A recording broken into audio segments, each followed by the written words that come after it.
I had the idea of this video this weekend when I watched Frozen with my kids.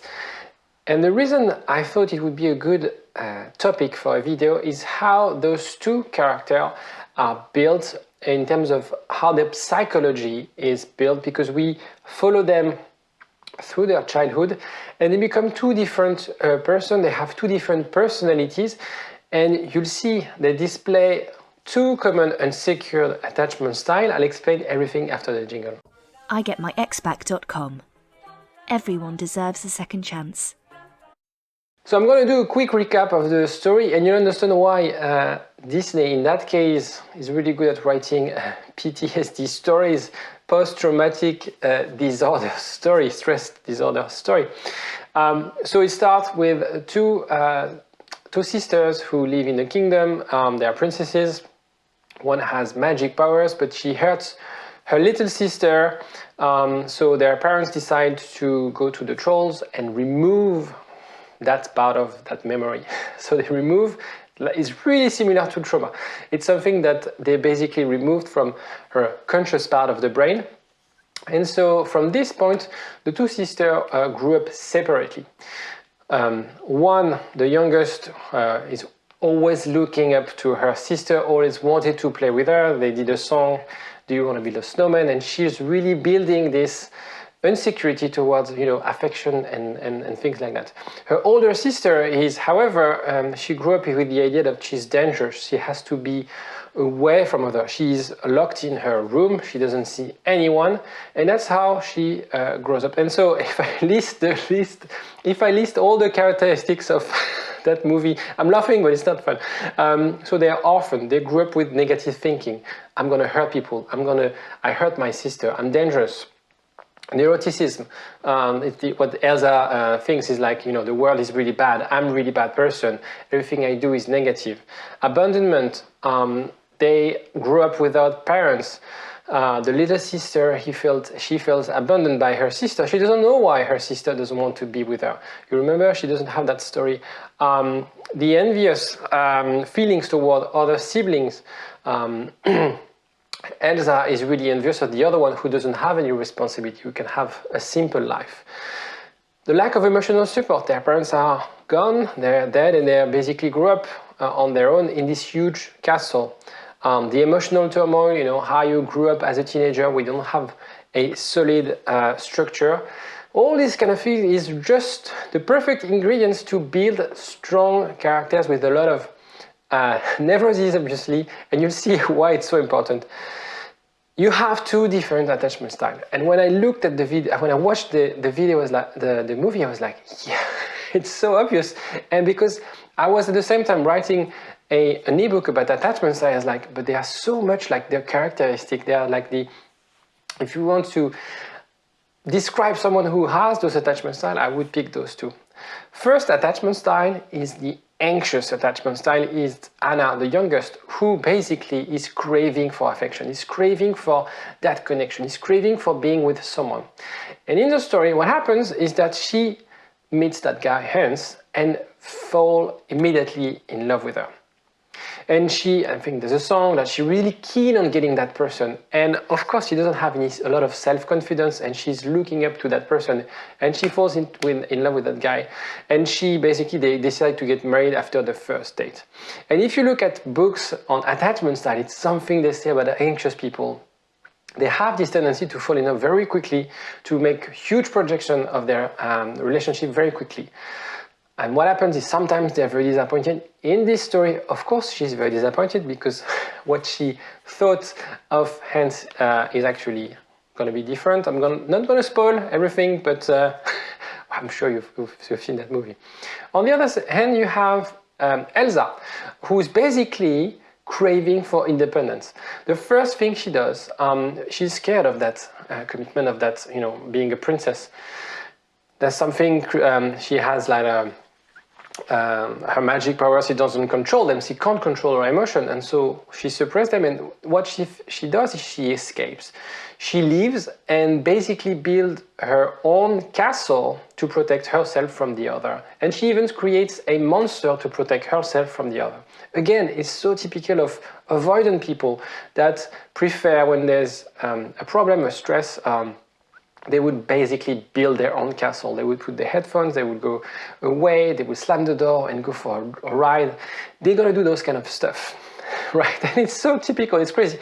And so, in a way, what I want to do in this video is, of course, now you understand the attachment style of anxious attachment style and avoidance attachment style, and why actually. It's very interesting because it's because of what happened in their childhood that they became who they are as adults.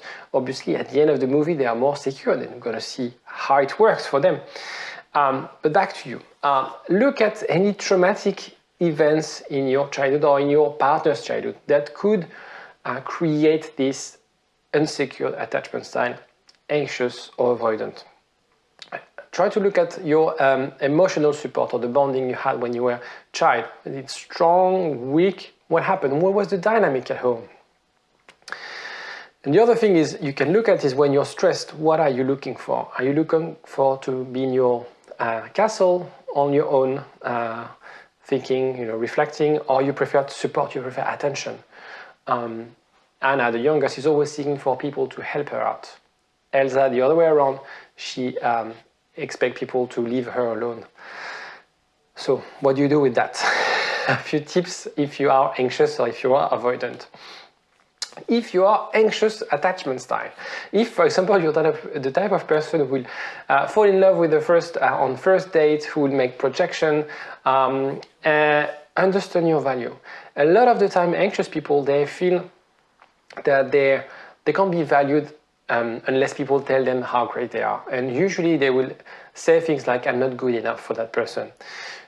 What you have to do is to seek healthy relationship versus passionate love. It's also a huge misconception of anxious people is that they're getting fueled by the breadcrumbs of the relationship from their avoidant partner, and they basically mix those connections, those events with passion. In the movie, she actually meets another guy, random guy, who's genuinely a nice person, and she starts to learn to be secure with him. And he's a secure person. He's a bit weird, but in a way, he's not playing games with him. He's very genuine. He's actually challenging her. On the other hand, the guy it's definitely a narcissistic who tries to manipulate her and make her do stuff she doesn't want to. Another advice is don't make rush love decision, because as you're anxious, and I think it's a good, in a way, it's a good attachment style because you're so keen, you're so invested in the relationship, but don't be mindful of that, because otherwise it can go against your own benefit.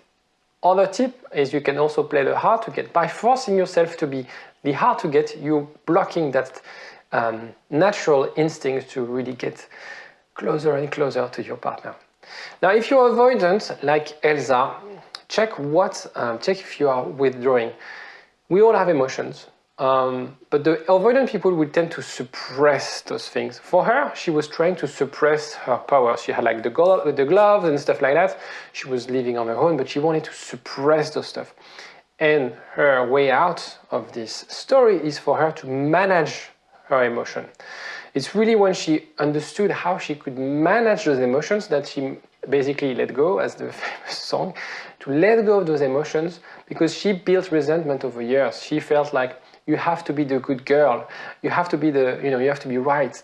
All that pressure that she managed to let go, and she managed even to change dress as a result of that. In a way, you have to challenge your inner critic. Avoidant people are perfectionists. They really are really harsh with themselves, harsh with their partners, and that's why they fail to commit usually with their partner.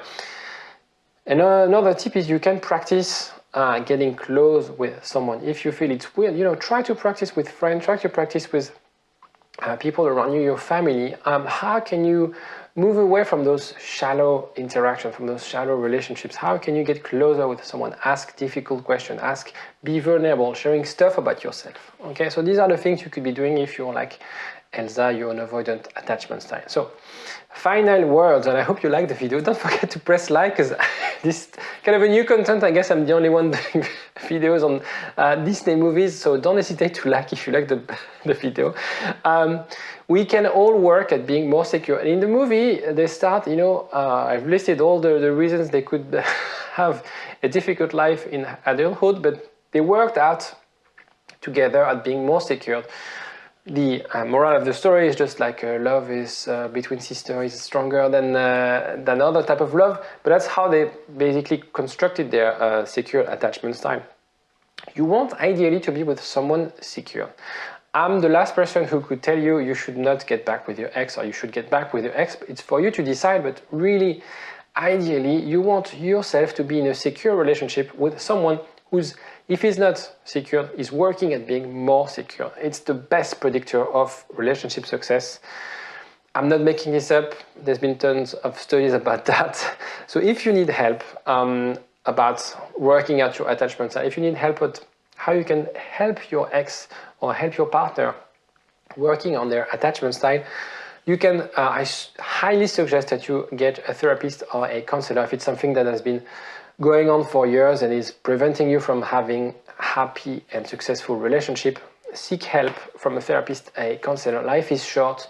Life is too short not to do anything, and at the end of the day, being happy in a relationship is kind of a great thing.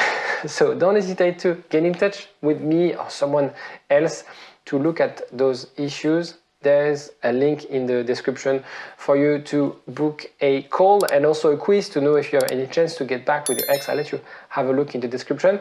I'll see you tomorrow. Bye-bye. igetmyexback.com. Everyone deserves a second chance.